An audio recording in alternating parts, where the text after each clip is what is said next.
Hello everyone and welcome back to the 8th episode of the Figma Best Practices series. So far, you know more or less the basics of what Figma best practices are, so you can learn how to create your own components bit by bit, something that could be a post on a mobile screen. But realistically, before we start all of this, we need to know what our branding is in order to go in high fidelity. So in today's lesson, we're gonna see how we can start the very first branding into our high fidelity, which is going to be our type scale. So to start our type scale, I'm going to move over here.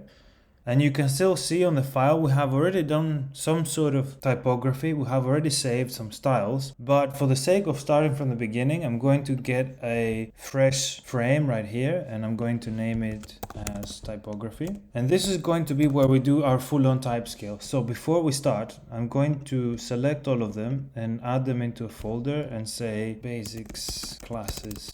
So we can minimize that so we don't have that distraction anymore. And let's start from the beginning. Ideally, where you're working for a client, you will be given a branding done already from a potential graphic designer or visual designer that they have worked with. Or you could as well have the freedom from them to choose your own typography. My recommendation, if that is the case, always try to Google around to see the best practices for the cleanest typography you can find. Accessibility comes first, in my opinion. Also, you can see that as your own exercise. If you're making your own portfolio, for example, you can start making your own branding and typography. So this is a great opportunity to see how you can start. So as we have already made our frame, we want to start from top to bottom to show some hierarchy and see how the hierarchy will go. So it's always traditional to start with H1. So let's do H1. So we have our H1 right here, added in the frame. So H1, before we continue writing anything else, we want to make sure we go from the biggest type scale we can have. So in this case, I always recommend again to go by divisions of 8. I'm going to start with the biggest division I think I will need so far. Maybe I can revisit that always, but for now I will do 48 pixels height. I like for my headings to be 150% on the line and then make it centered or like that. This one I don't touch always because for me, Inter, for example, these type of type scales are great. Personally, I like Helvetica, so I will go with Helvetica. It's probably the closest one I can find to the Apple's type scale, for example, which is the San Francisco. So yeah, we have H1 and then over here you want to describe what this is. So this is H1, this is Helvetica New, Helvetica New. This is also regular 48p 150% line height. There we go. In order to separate the numbers from each other, you can just do that. 48p regular 150% line height. Give this some space, add some commas in here to allow the separation.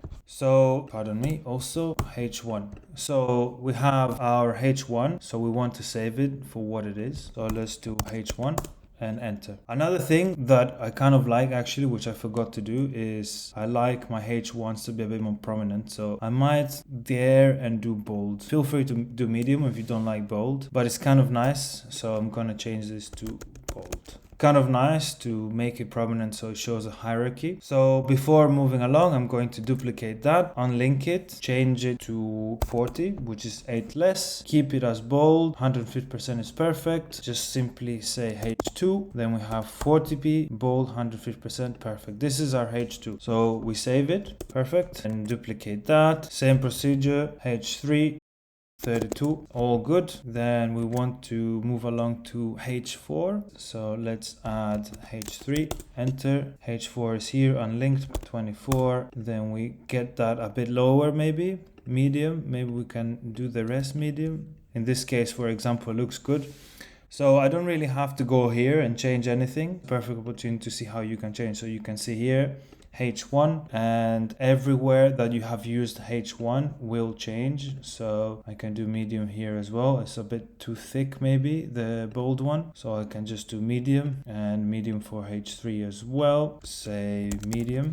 So now I want to go ahead and do my subheader. I forgot to say that as well. Page 4. So let's go with 16. Let's increase this to bold this time. And let's do this as a subtitle. We want to save this. We want to make our body text. I like 16 for body text, but we can have body 1 and body 2. Unlink this and make this regular. I'm going to reduce the line height. Save this. Subtitle 1. Then we can do subtitle 2, which will be our smaller subtitle. Let's do this as medium. 14. We want to save this as subtitle 2. Don't forget to change that to medium.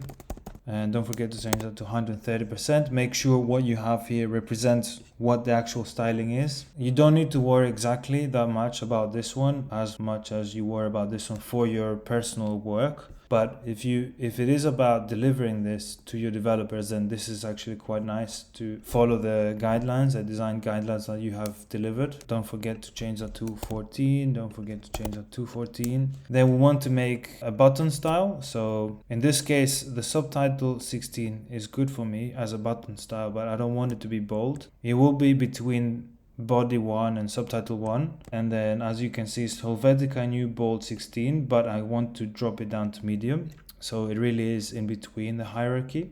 I only want one typography for button, so I can use the same typography in all buttons. Let's save that as button.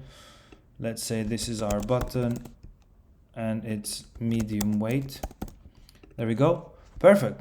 So this is more or less a complete typography at this point. There's a few more things that you can start adding around. So you can do something like link. So you can just go here and add some underline. Then you can do link to. Actually, we have forgotten to do body to. So let's do that first. So body to, save. Then we want to do link to. Maybe we want to add some smaller text as well for caption. Actually, I forgot to change this. So we want to show this as body to, and then this is link to. Then as I said, the caption, so we want to duplicate that, add that at the bottom because it's going to be smaller. So here we have the caption. So for this case, I'm just going to save it as caption. Change this one here to caption. Then let's proofread what we have done and we have forgotten to do. So some things I can spot here is this is actually 130%. This is 130%. I might be skipping some details, but this is overall the gist of it. And yeah, this is all for today's lesson. So this is all for today's video. I really hope you find it useful. If you liked it, feel free to like the video. And to keep up with more releases of new videos, feel free to subscribe to my channel. And if you find it useful for someone that you think that might like this as well, please share it around by all means. And until next time.